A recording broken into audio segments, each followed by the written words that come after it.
Investing 101 with SmallCapPower.com. Today in the studio, Ubika Research Managing Director Mr. Vikas Ranjan talks about investing in alternative energy stocks and their 2013 outlook. Alternative energy is normally defined as those energy sources which are not traditional energy sources. For example, fossil fuel-based, carbon-based, particularly oil, natural gas, coal. These are traditional sources, whereas renewable sources such as wind, solar, geothermal are alternative energy sources. So what is the outlook for alternative energy in 2013? The outlook for alternative energy during 2013 looks promising.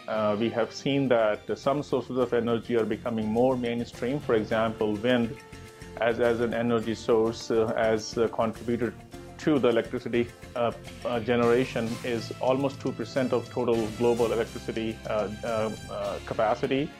And solar is catching up. There has been obviously widespread emphasis on new sources of energy, especially renewables like solar and geothermal.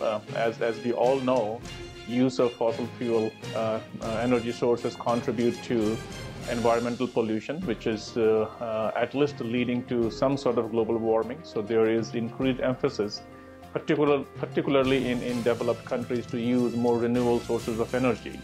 So you will see that there is more uses of these sources, especially in Europe and also in the US after the presidential election, which saw President Obama re-elected, and he has time and again emphasized on the use of clean technology and clean energy, which is obviously alternative sources of energy. So we would expect 2013 to be a better year for alternative energy and more mainstream. That source of energy becoming more mainstream is more likely.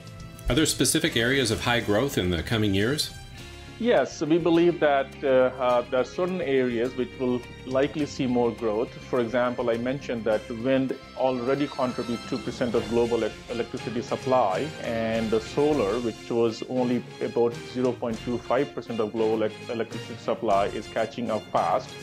And that may be the growth area of future. And the reason behind that is that the cost to construct these solar power plants has been falling steadily.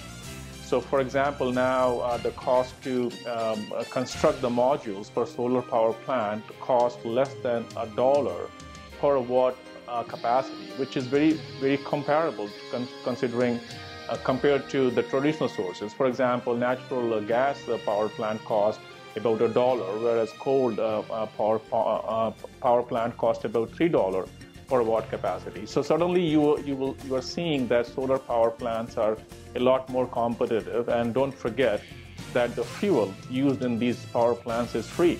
Solar arrays are free. So over time, you will see the growth in solar energy picking up nicely, and we would expect that to be the growth area. Another area of growth could be geothermal, where geothermal energy trapped inside Earth, basically, Earth's heat is used to generate electricity. So those two areas would be growth areas in our opinion. What factors will add to sustained growth in alternatives? The major obstacles in terms of the use of renewable energy have been primarily cost and reliability. So as you see the cost of producing these alternative sources of energy falls down, then you will see more uses of these type of energy. So one thing would be the cost, and as I mentioned before, that solar power plant are costing a lot less than they used to, say 5-10 years ago, and that will spur the growth.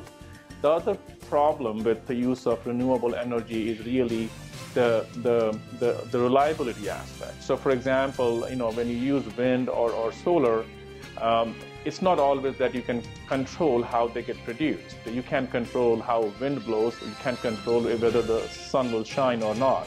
So what happens that at times you have more electricity produced or energy produced than you would require.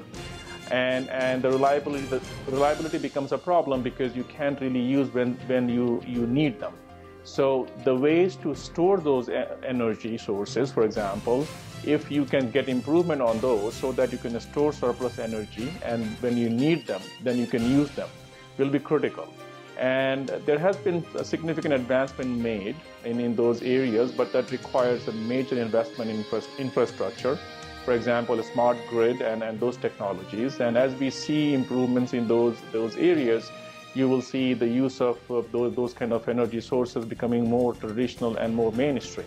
So those two things, if you see advancement in terms of reducing cost and increasing reliability, those will really help spur the growth of alternative energy. What should investors look for when considering investing in these types of stocks? Well, the most important thing for an investor would be to look for companies which have real businesses. So businesses which can produce cash flow. Don't get totally excited about a breakthrough technology or a company which has come out with a breakthrough technology. A lot of time it's better to invest into those companies which are more advanced in their commercialization of technology, as well as in terms of their business life cycle. So we would advise that you look for more advanced companies and with real businesses and real revenues. Investing 101 with SmallCapPower.com.